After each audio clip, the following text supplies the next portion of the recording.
Hi friends, welcome to my channel. ఇది మా ఇంట్లో ఉన్న పాత ఎలిఫెంట్ బొమ్మ. దీన్ని న్యూగా ఎలా డెకరేట్ చేయాలో చూద్దాం. చిన్న చిన్న డ్యామేజెస్ ఉన్నాయి. సో వాటిని ఫిల్ చేయడానికి ఫ్యాబ్రిక్ గ్లూ పెడుతున్నాను.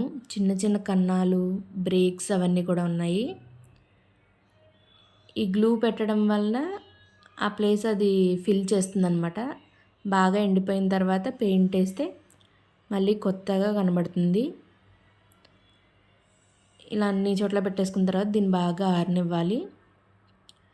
ఆరిన తర్వాత ఎలిఫెంట్ కాబట్టి నేను గ్రే కలర్ వేస్తున్నాను.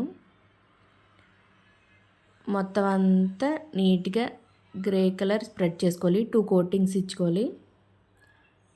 ఆ తర్వాత దాని మీద రెడ్ కలర్ ఇలా షాల్ టైప్లో వేసాను. ఆల్రెడీ దాని మీద డిజైన్ ఉంది, సో సేమ్ ప్యాటర్న్లో వేసాను. అది ఆరిన తర్వాత లేస్ తీసుకున్నాను.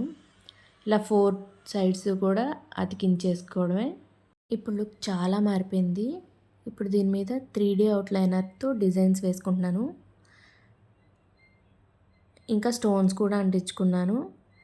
నెక్స్ట్ వైట్ అండ్ బ్లాక్ కలర్తో ఐస్ అండ్ నెయిల్స్ పెట్టేసుకోవడమే. ఇంకా ball chain and quilling paper use చేసి ఒక దండలాగా తయారు చేశాను. ఫైనల్ లుక్ ఇది. మీకు ఎలా అనిపించిందో కామెంట్ చేయండి. Thanks for watching.